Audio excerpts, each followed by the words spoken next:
আওয়ামী লীগ নিষিদ্ধের দাবিতে আজ সারা দেশে গণজমায়েতের ডাক। দ্রুত সিদ্ধান্ত না এলে লং মার্চ টু ঢাকার হুঁশিয়ারি। গুরুত্ব দিয়ে বিবেচনা করছে সরকার। পাকিস্তানের বিমান ঘাঁটিতে ভারতের ক্ষেপণাস্ত্র হামলা, পাল্টা জবাব দেওয়া শুরু করেছে ইসলামাবাদ।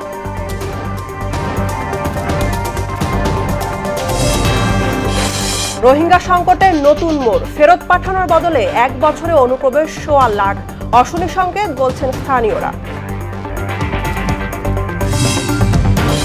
এবং 7 ঘন্টার ব্যবধানে আবারও ব্রাহ্মণবাড়িয়ায় ট্রেনের বগি লাইনচ্যুত।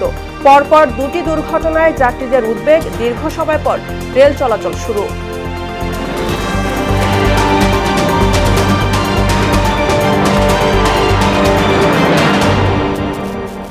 আসসালামু আলাইকুম, সবাইকে মোহনা সংবাদে স্বাগত। শুনছিলেন শিরোনাম, সঙ্গে আছি আমি বুশরাত জাহানিমা। এবার বিস্তারিত। ফ্যাসিস্ট আওয়ামী লীগ নিষিদ্ধের দাবিতে আজ বিকেল 3টায় রাজধানীর শাহবাগে গণজমায়েত ঘোষণা করেছে জাতীয় নাগরিক পার্টির দক্ষিণ অঞ্চলের মুখ্য সংগঠক হাসনাত আব্দুল্লাহ। একই সঙ্গে অবস্থান কর্মসূচি চলমান রাখার ঘোষণাও দিয়েছেন তিনি। শুক্রবার রাতে শাহবাগ থেকে নতুন কর্মসূচি ঘোষণা করেন তিনি। এছাড়া সারা দেশে যেসব স্থানে জুলাই অভ্যুত্থানে আন্দোলন হয়েছে সেসব স্থানে গণজমায়েত পালন করা হবে। হাসনাত আব্দুল্লাহ বলেন, আওয়ামী লীগ নিষিদ্ধ না হওয়া পর্যন্ত অবস্থান কর্মসূচি চলবে। আওয়ামী লীগ নিষিদ্ধের বিষয়ে দ্রুত সময়ের মধ্যে সিদ্ধান্ত না এলে সারা বাংলাদেশ আবারও ঢাকা শহরে মার্চ করবে বলে জানিয়েছেন জাতীয় নাগরিক পার্টি এনসিপির আহ্বায়ক নাহিদ ইসলাম। শুক্রবার রাতে নিজের ভেরিফাইড ফেসবুক পেজে দেওয়া স্ট্যাটাসে ঘোষণা দেন তিনি। আওয়ামী লীগকে নিষিদ্ধকরণে বাংলাদেশপন্থী সকল শক্তিকে ঐক্যবদ্ধ হওয়ার আহ্বানও জানান তিনি। আওয়ামী লীগ নিষিদ্ধের দাবিতে শুক্রবার বিকেল থেকে উত্তাল শাহবাগ। রাষ্ট্রীয় অতিথি ভবন যমুনার পাশে অবস্থান শেষে শাহবাগে ব্লকেট কর্মসূচি পালন করে ছাত্র জনতা। এই মুহূর্তে শাহবাগে আছেন আমাদের সহকর্মী রেজা খান, সরাসরি চলে যাব সেখানে। রেজা, রাতভর অবস্থান কর্মসূচির পর এখন সকালে শাহবাগের পরিস্থিতি কেমন জানাবেন?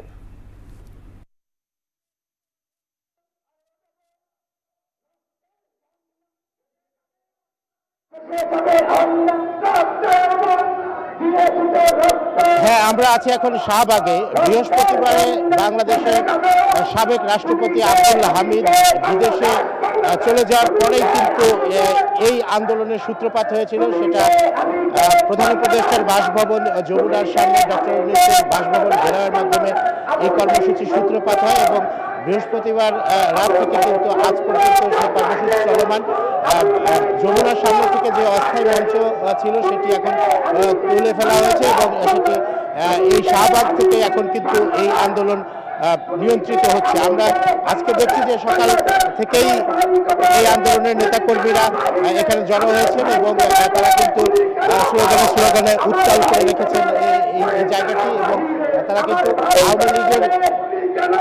আওয়ামী লীগ সরকারের যে অবৈধ এবং নির্যাতন ছিল এবং শাসন, সেইটার বিরুদ্ধে কিন্তু প্রতিবাদ জানাচ্ছে। আসলে তিনটি দাবি রয়েছে এই সংগঠনের। এই সংগঠনগুলোর মূলত দাবি হচ্ছে যে গণহত্যার দায়ে আওয়ামী লীগকে নিষিদ্ধ করতে হবে। দ্বিতীয়, আন্তর্জাতিক অপরাধ ট্রাইব্যুনাল আইনের লীগের আওয়ামী লীগের দলগত বিধান যুক্ত করতে হবে এবং তৃতীয় হচ্ছে জুলাই ঘোষণাপত্র জারি করতে হবে। এই তিনটি মূলত দাবি রয়েছে এই সংগঠনগুলো এবং এই মূল আন্দোলনটা শুরু হবে বিকেল 3টা থেকে ছাত্র জমায়েত শুরু হবে এবং সারা দেশেই কিন্তু এই কর্মসূচি চলছে। তবে যে হাইওয়েগুলো রয়েছে সেটা ব্লকেট করার ব্যাপারে নিষেধাজ্ঞা রয়েছে। গতকাল এনসিপির মুখ্য সংগঠক দক্ষিণাঞ্চলের হাসনাত আব্দুল্লাহ একটি পোস্টে জানিয়েছেন যে মহাসড়কগুলো যাতে অবরোধ না করা হয়, তবে স্বতঃস্ফূর্ত এই কর্মসূচি চলবে।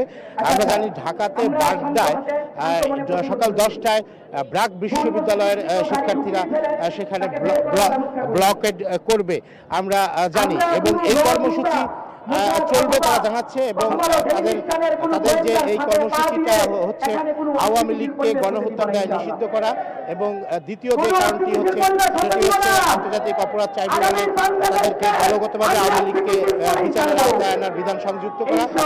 তৃতীয়টি হচ্ছে জুলাই ঘোষণাপত্র জারি করা, এই 3 বিষয়ে এদের আন্দোলন। তবে আওয়ামী লীগ নিষিদ্ধের প্রশ্নটি আলোচিত হচ্ছে, সেটা কি হয় এই সিদ্ধান্ত দেখার জন্য আমাদেরকে অপেক্ষা করতে হবে। এই ছিল শাহবাগ থেকে সবশেষ আপডেট। আপনাকে ধন্যবাদ। স্বৈরশাসন ও সন্ত্রাসী কার্যক্রমের অভিযোগে আওয়ামী লীগ নিষিদ্ধ করার যে দাবি বিভিন্ন রাজনৈতিক দল, সংগঠন ও জনগণের পক্ষ থেকে উঠেছে তা গুরুত্বের সঙ্গে বিবেচনার কথা বলছে সরকার। শুক্রবার এক বিবৃতিতে অন্তর্বর্তী সরকার জানায়, এই বিষয়ে রাজনৈতিক দলগুলোর সাথে ইতোমধ্যে যোগাযোগ করা হয়েছে, আলোচনা করে দ্রুত সিদ্ধান্ত নেওয়া হবে। আওয়ামী লীগ নেতাকর্মীদের সন্ত্রাসী কার্যক্রমের বিষয়ে জাতিসংঘের প্রতিবেদন বিবেচনায় রাখার কথা উল্লেখ করে সে পর্যন্ত সকলকে ধৈর্য ধারণ করার আহ্বান জানানো হয় বিবৃতিতে। পাকিস্তানের বিমান বাহিনীর 3টি ঘাঁটি লক্ষ্য করে শুক্রবার মধ্যরাতে মিসাইল হামলা চালিয়েছে ভারত। ঘটনার পরপরই এই তথ্য নিশ্চিত করেছে পাক ডিজিআইএফ এর মহাপরিচালক লেফটেন্যান্ট জেনারেল আহমেদ শরীফ চৌধুরী। তিনি বলেছেন, রাওয়ালপিন্ডির নূর খান বিমান ঘাঁটি, সরকটের রফিকি বিমান ঘাঁটি এবং চকওয়ালের মোরাইদ ঘাঁটিতে হামলা করা হয়েছে। এদিকে পাকিস্তান ভারতের পাঠানকোট, উধমপুর বিমান ঘাঁটিতে হামলা চালিয়েছে বলে দাবি করছে পাকিস্তানের গণমাধ্যমগুলো। এই হামলাকে অপারেশন বুনিয়ান উল মারসুস নাম দেওয়া হয়েছে। ভারতের হামলার জবাবে এই হামলা চালানো হয়েছে বলে জানিয়েছে জিও টিভি। দেশজুড়ে চলছে মৃদু থেকে মাঝারি তাপপ্রবাহ। শুক্রবার দেশের সর্বোচ্চ তাপমাত্রা রেকর্ড করা হয়েছে চুয়াডাঙ্গায় 41.2 ডিগ্রি সেলসিয়াস। রাজধানীতে এদিন বছরের সবচেয়ে বেশি তাপমাত্রা রেকর্ড করেছে আবহাওয়া অধিদপ্তর। তাপপ্রবাহের ফলে জনজীবন অতিষ্ঠ হয়ে উঠেছে। এর মধ্যে শুক্রবার আবহাওয়া অফিস তাপপ্রবাহের সতর্কবার্তা জারি করেছে। তারা বলেছে, আগামী 72 ঘন্টার মধ্যে তাপপ্রবাহ আরও বাড়তে পারে। মৃদু ও মাঝারি থেকে তীব্র তাপপ্রবাহ বয়ে যেতে পারে দেশের কোনো কোনো এলাকায়। আবহাওয়া অফিস জানায়, তাপমাত্রা 40 থেকে 41.9 ডিগ্রি সেলসিয়াস হলে তীব্র তাপপ্রবাহ ধরা হয়। তাপমাত্রা 42-এর বেশি হলে তা অতি তীব্র তাপপ্রবাহ বলে গণ্য হয়। বাংলাদেশের রোহিঙ্গা সংকট আবারও নতুন মোড় নিয়েছে। ফেরত পাঠানোর বদলে উল্টো আসছে রোহিঙ্গারা। গেল 1 বছরে 1,18,000 রোহিঙ্গা বাংলাদেশে এসেছেন। বিষয়টি স্থানীয়দের জন্য অশনি সংকেত বলছেন জনপ্রতিনিধিরা। আফসার কবির আকাশের প্রতিবেদন, জানাচ্ছেন তাহসিন তারিন।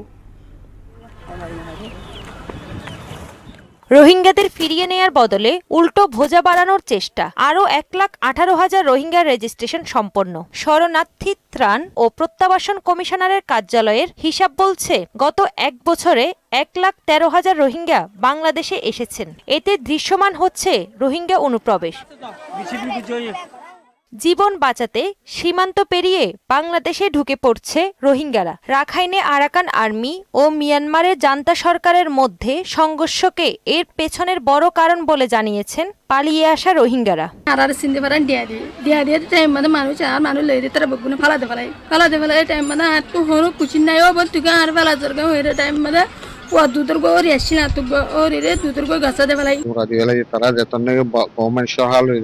মারামারি শুরু হয়েছি, তোরা তাই নেওয়া দিবে তাহলে তোরা তো না আরো পাতে যা করিব লারে করতে যা করিব मंगलारे हारा मत बांग्लादेशी परगरा आदेंटी बोर्डिंग का मारना लायरे टीम तो देरे पूरा এটা বাংলাদেশি মাফ হয়েছে।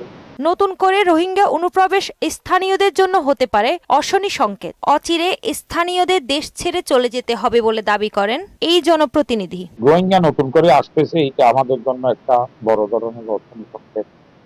এইভাবে যদি রোহিঙ্গা আসতে থাকে এবং রোহিঙ্গা যদি আমরা রিপার্টিশন করতে না পারি, তাহলে অচিরেই আমাদের এই দেশ ছেড়ে চলে যেতে হবে। আমাদের নিরাপত্তার অত্যন্ত হুমকি আছে। নতুন করে রোহিঙ্গারা প্রবেশ করছে জানিয়ে শরণার্থী ত্রাণ ও প্রত্যাবাসন কমিশনার বললেন, জায়গা সংকুলানে তাদের জন্য আবাসনের ব্যবস্থা করা যাচ্ছে না। জানুয়ারি থেকে বায়োমেট্রিক্স দিচ্ছে, তাও শুধু ফিঙ্গারপ্রিন্ট আইরিশটা নেওয়ার আমরা অনুমতি দিই নাই। তো সেইটারই একটা ঘনীভূত একীভূত রেজাল্ট হয়েছে যে গত কিছুদিন আগে যেটি মিডিয়াতে আসছে যে 1,13,000, সেটি গত 1 তারিখ পর্যন্ত 1,18,000। এটা ক্রমবর্ধমান। এখনো some people are in the queue to be registered. সচেতন মহল মনে করেন, নতুন অনুপ্রবেশকারী রোহিঙ্গাদের বাসস্থানের ব্যবস্থা করা হলে রোহিঙ্গাদের আসতে উৎসাহিত করা হবে। তাহসিন তারিন, মোহনা সংবাদ। কুষ্টিয়া জেলায় এবছর 2 লক্ষাধিক কোরবানির পশু প্রস্তুত করা হয়েছে। প্রাকৃতিক উপায় ও দেশীয় পদ্ধতিতে গরু লালন পালন সহ শেষ মুহূর্তে পশুর পরিচর্যায় ব্যস্ত সময় পার করছেন খামারিরা। আর সব বিষয়ে খামারিদের পরামর্শ দিচ্ছে প্রাণী সম্পদ বিভাগ। মানজারুল ইসলাম খোকনের তথ্য চিত্রে ডেস্ক রিপোর্ট। গরু লালন পালন কুষ্টিয়ার ঐতিহ্য, আর কোরবানির পশু হাটে এ জেলার গরুর বাড়তি চাহিদা বরাবরই। এবছরও জেলায় 2 লক্ষাধিক গরু মহিষ সহ বিভিন্ন প্রজাতির কোরবানির পশু প্রস্তুত করা হয়েছে। স্থানীয় চাহিদা মিটিয়ে এসব পশু ঢাকা সহ দেশের বিভিন্ন স্থানে সরবরাহ করা হবে। খামারিদের অভিযোগ, পশু খাদ্যের দাম বেড়েছে, তাই বাড়তি দামে পশু বিক্রয় করতে না পারলে লোকসান গুনতে হবে, হারাতে হবে পুঁজি। খাবারের যে দাম, এই দামে আসলে গরু পুষে লাভ করা খুব কঠিন। আর সামনে কোরবানি আসছে, কোরবানিতে যদি সরকার বাইরে থেকে গরু আমদানি করে তাহলে খামারিরা প্রচন্ড লচের মধ্যে পড়বে। প্রতি গরু মহিষের মানে কোরবানির যেগুলো ছাড়বো সেগুলোর মধ্যে আপনার 3000-3500 টাকা প্রতিদিন পার ডে খরচ আছে আমাদের। ফার্ম চালাতে ব্যাপক খরচ। আমাদের নিজস্ব ঘাস আছে 5 বিঘার উপরে, তারপরেও এতে হয় না।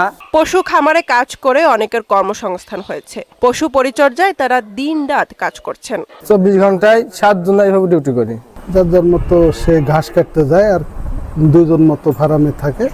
এই 2 জন আপনি সকালে গা ধোয়াইনি শুরু করে। গরু সুর করি, গরু গা ধোয়, গরু গোবর ফেলি, খাতে দিই, খেয়ে যত্ন করি। দেশীয় পদ্ধতিতে পশু পালনে খামারিদের পরামর্শ সহ সব ধরনের সহযোগিতার পাশাপাশি রাসায়নিক দ্রব্য ব্যবহারে সচেতন করছে প্রাণী সম্পদ বিভাগ। আমাদের পরামর্শে সম্পূর্ণ দেশীয় পদ্ধতিতে তারা পালন করেছেন। এবারে আমরা কুষ্টিয়া জেলার চাহিদা মিটিয়ে দেশের অন্যান্য জায়গাতেও আমরা কোরবানির উদ্বৃত্ত গরু সরবরাহ করতে পারবে। কোরবানির ঈদকে সামনে রেখে কুষ্টিয়া জেলায় এবছর ছোট বড় প্রায় 18,500 খামারে প্রস্তুত হচ্ছে পশু। বুশরাত জাহান, মোহনা সংবাদ।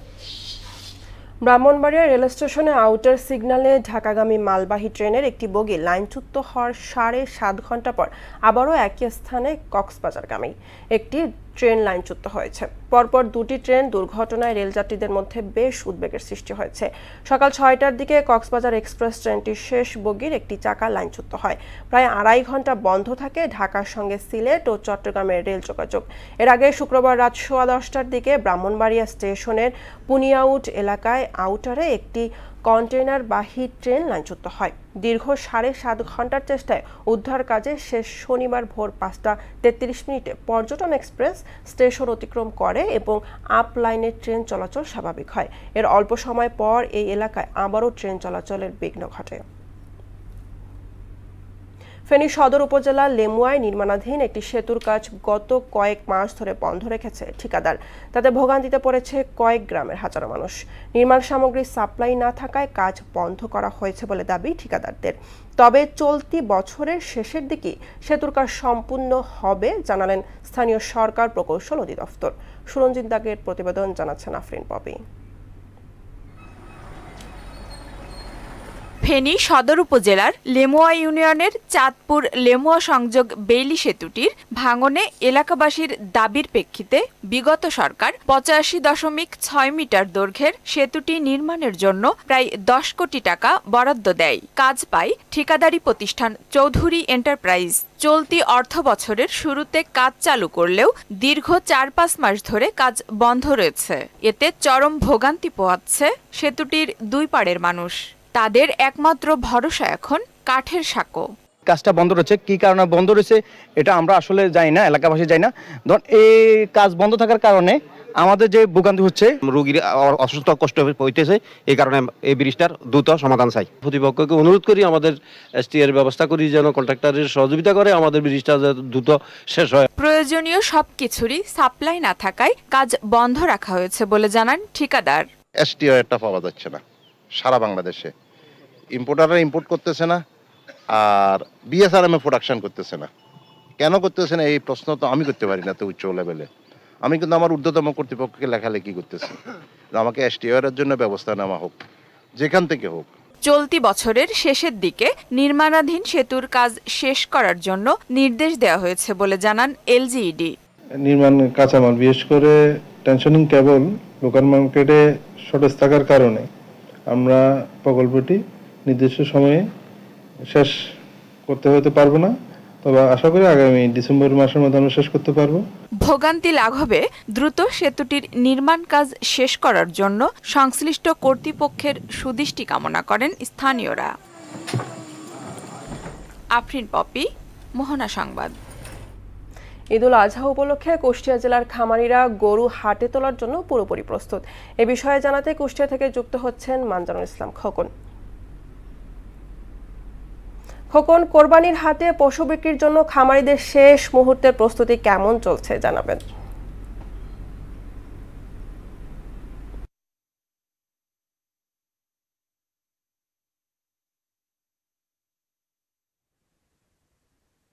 জি, আপনাকে ধন্যবাদ। আমি দাঁড়িয়ে আছি কুষ্টিয়া জেলার একটা বৃহত্তর একটা মোটাতাজাকরণ একটি গরুর ফার্মে। আসলে কুষ্টিয়াতে এই গরুর কিন্তু দেশব্যাপী চাহিদা রয়েছে। এই চাহিদা মেটানোর জন্য কিন্তু এবছর কুষ্টিয়া জেলাব্যাপী প্রায় 18,500 খামারি এবং কৃষকের বাড়িতে প্রায় 2 লক্ষাধিক গরু মহিষ সহ অন্যান্য নানা প্রজাতির কোরবানি প্রস্তুত করে রেখেছেন তারা। তো আমি এখন দাঁড়িয়ে আছি দৌলতপুরের একটি ফার্মে, যেখানে 130টি গরু মহিষ সহ বিভিন্ন প্রজাতির কোরবানির জন্য তারা প্রস্তুত করে রেখেছেন। আসলে শেষ সময় তারা কিন্তু এই মুহূর্তে তারা বিভিন্ন প্রাকৃতিক উপায়ে কিন্তু তারা মোটরকরণ কাজে কিন্তু ব্যস্ত রয়েছেন এখন। তো আমি এই ফার্মের যিনি স্বত্বাধিকার, ওনার সাথে আমি একটু কথা বলবো আসলে তারা কিভাবে তারা গরু লালন পালন করছেন এবং তারা দামের ব্যাপারে, এই কুরবানির গরুর ব্যাপারে কতটুকু আশাবাদী। আরেকটা বিষয় আপনাকে জানিয়ে রাখি যে কুষ্টিয়ার গরু কিন্তু স্থানীয় চাহিদা মিটিয়ে দেশের বিভিন্ন স্থানে কিন্তু আপনার সরবরাহ করে থাকে। তো আমি তো আচ্ছা, ঠিক আছে, আমি একটু ওনার সাথে কথা বলবো যে আসলে গরু মোটাতাজাকরণের ব্যাপারে আপনারা শেষ সময় কি প্রস্তুতি নিচ্ছেন এবং দামের ব্যাপারে কি আশাবাদী। আমরা মোটা তাজা করানোর জন্য ন্যাচারাল যে খাদ্য খাওয়াই সেটাই আমরা মূলত ভূমিকা পালন করে রাখি। তাছাড়া দেশের বিভিন্ন স্থানে আমাদের গরু মহিষটা যায়। এবার বাইরে থেকে যদি কোনো গরু মহিষ যদি না আসে, আমরা এর জন্য আশাবাদী আছি সরকারের কাছে। বাইরে থেকে গরু মহিষ আসলে আমাদের গরু মহিষের দামটা পাবো না, গোখাদ্য যেহেতু এবার দামটা বেশি একটু, এই কারণে আমরা সরকারের কাছে মানে আমরা দাবি জানাই যে এবার যেন মানে গরুটা বাইরে থেকে যেন না আসে। আচ্ছা, ধন্যবাদ আপনাকে। উনি যেমনটি বলছিলেন আসলে যেহেতু গোখাদ্যের দামটা অনেকটা বেশি, যার কারণে ওনারা কিন্তু বলছেন যে যদি বাইরের দেশ থেকে কোনো দেশ থেকে যদি কোরবানি গরু। খোকন, আপনাকে ধন্যবাদ। ব্যবহারযোগ্য পানির সংকটে দিন কাটছে নেত্রকোনা সীমান্তবর্তী গারো পাহাড়ি অঞ্চলের অর্ধ লক্ষাধিক মানুষের। প্রাকৃতিক জলাধার থেকে পানি সংগ্রহ করে নিত্যদিনের চাহিদা মেটাচ্ছেন বিভিন্ন সম্প্রদায়ের মানুষ। সংকট নিরসনে ঊর্ধ্বতন মহলে প্রস্তাবনা পাঠিয়েছে স্থানীয় জনস্বাস্থ্য প্রকৌশল অধিদপ্তর। মলয় রঞ্জন সরকারের তথ্য ও চিত্রে ডেস্ক রিপোর্ট। নেত্রকোনার কলমাকান্দার লেঙ্গুরা, নাজিরপুর ও দুর্গাপুর উপজেলার কুল্লাগড়া, গাওয়াকান্দিয়া সহ বিভিন্ন ইউনিয়নের অর্ধ লক্ষাধিক মানুষ পাচ্ছে না সুপেয় পানি। তাই স্বাস্থ্য ঝুঁকি জেনেও বিভিন্ন জলাধার থেকে পানি সংগ্রহ করতে হয় তাদের। পাহাড়ি ছড়া, খাল, নদীনালা, কূপ থেকে সংগ্রহ করা পানি দিয়ে মিটাচ্ছেন খাবার সহ নিত্যদিনের গৃহস্থালির কাজ। শুকনো মৌসুমে পানির সমস্যা আরো তীব্র হওয়ার কথাও জানিয়েছেন স্থানীয়রা। শুকনো মৌসুমে এগুলোর মধ্যে টিউবওয়েল থেকে পানি ওঠে না, একেবারে পানি থাকে না। এই যে আমাদের যে গ্রামের যে লোকজন আছে তারা দেখা যায় খালের পানি আইনা খায়, পানি ব্যবহার করে খায়, রান্না বান্না করে। আমরা এই পানি দিয়ে সব ব্যবহার করে। আমরা নদীর মধ্যে যে গর্ত করে পানি খাই, বিশুদ্ধ পানি আমরা কই পাইব? আর বাইরে উঠে হয়, নামতে হয়, অনেক কষ্ট হয়ে থাকে পানির জন্য। কেউ কেউ বিশেষ পদ্ধতিতে আয়রনযুক্ত পানি বালুর মধ্যে ছেঁকে রান্না ও গোসল সহ সব কাজে ব্যবহার করছেন। সীমাহীন দুর্ভোগে থাকা এই মানুষগুলো বিশুদ্ধ পানির সংকট সমাধানে কার্যকর পদক্ষেপ চান। আমাদের টিউবকলে পানি এমনি আয়রনযুক্ত, এই জন্য বালু দিয়ে আমরা পানি সাকি সাইকে তারপর আমরা এই পানি খাই। যে গরিব এগুলো কলের ব্যবস্থা করতে পারে না, আর সাহিত্য পাওয়া যায় না পাহাড় এলাকা। পানি লাগি তো অনেক কষ্ট আমার, সরকার যদি ব্যবস্থা করে দেয় এ তো কামে হইলে।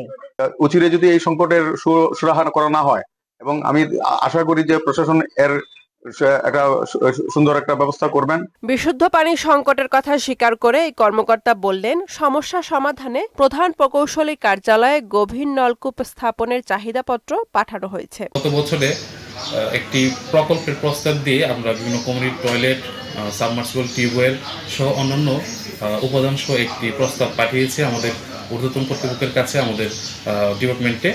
তো সেই প্রকল্প যদি পাস হয়ে আসে বা এটা যদি অগ্রগতি হয় সেক্ষেত্রে আমরা কার্যকরী ভূমিকা রাখতে পারব বলে আশাবাদী। নেত্রকোনার সীমান্তবর্তী গারো পাহাড়ের গ্রামগুলোতে গারো, হাজং সহ বিভিন্ন জাতির 5,000-এরও বেশি পরিবার রয়েছে। বুশরাত জাহান, মোহনা সংবাদ। এবার সারা দেশে অনুষ্ঠিত সভা সমাবেশ সহ নানা বিষয়ে প্রতিনিধিদের তথ্য ও ভিডিও নিয়ে একটি ডেস্ক রিপোর্ট। ঝালকাঠির কাঠালিয়া উপজেলার শৌলজালিয়া ইউনিয়নের কাঁচা রাস্তা পাকা করার দাবিতে মানববন্ধন করেছেন শিক্ষার্থী ও এলাকাবাসী। স্বেচ্ছাসেবী সংগঠন জন্মভূমি মেহেরপুর মানব কল্যাণ সংস্থার উদ্যোগে জেলার প্রত্যন্ত গ্রামের অসচ্ছল নারীদের মাঝে সেলাই মেশিন বিতরণ করা হয়েছে। ঝালকাঠিতে বিনামূল্যে চক্ষু ও শিশুদের চিকিৎসা সেবা এবং ওষুধ প্রদান করা হয়েছে ডাক্তার HM খালিদ মাহমুদ শাকিলের উদ্যোগে। হৃদয় হত্যার বিচারের দাবিতে পটুয়াখালী কলাপাড়ায় মানববন্ধন ও বিক্ষোভ মিছিল অবস্থান কর্মসূচি অনুষ্ঠিত হয়েছে। নারায়ণগঞ্জের ফতুল্লায় মুসলিমনগরে জলাবদ্ধতা রোধে মানববন্ধন করেছেন এলাকাবাসী। ঝালকাঠির সুগন্ধা ও বিষখালী নদীর ভাঙন থেকে পোনাবালিয়া ইউনিয়নের 4টি গ্রাম রক্ষা করার দাবিতে মানববন্ধন করেছে এলাকাবাসী। তাহসিন তারিন, মোহনা সংবাদ। দর্শক, এ পর্যায়ে জানিয়ে দিচ্ছি আজকের সংবাদপত্রের গুরুত্বপূর্ণ শিরোনামগুলো।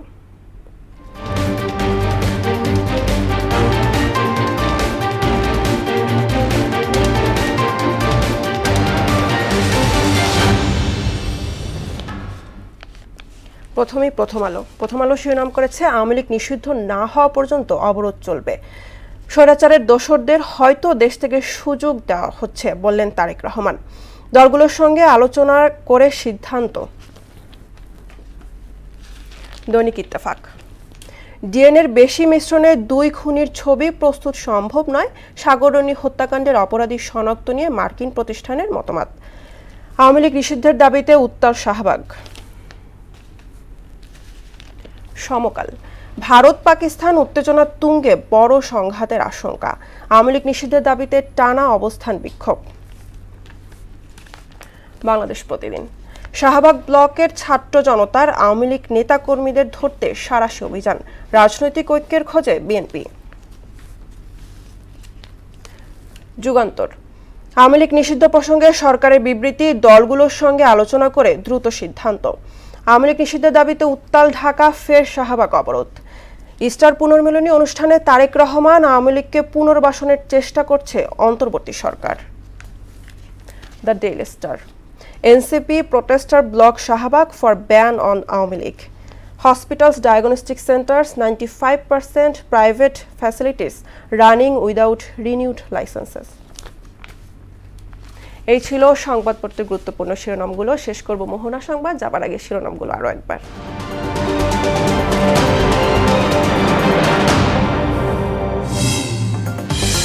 আওয়ামী লীগ নিষিদ্ধের দাবিতে আজ সারা দেশে গণজমায়েতের ডাক, দ্রুত সিদ্ধান্ত না এলে লং মার্চ টু ঢাকার হুঁশিয়ারি।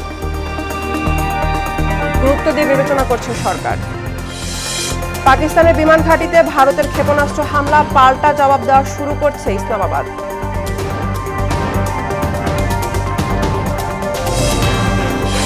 রোহিঙ্গা সংকটে নতুন মোড়, ফেরত পাঠানোর বদলে 1 বছরের অনুপ্রবেশ 1.25 লাখ, অশনি সংকেত বলছেন স্থানীয়রা। এবং 7 ঘন্টার ব্যবধানে আবারও ব্রাহ্মণবাড়িয়ায় ট্রেনের বগি লাইনচ্যুত, পরপর 2টি দুর্ঘটনায় যাত্রীদের উদ্বেগ, দীর্ঘ সময় পর রেল চলাচল শুরু।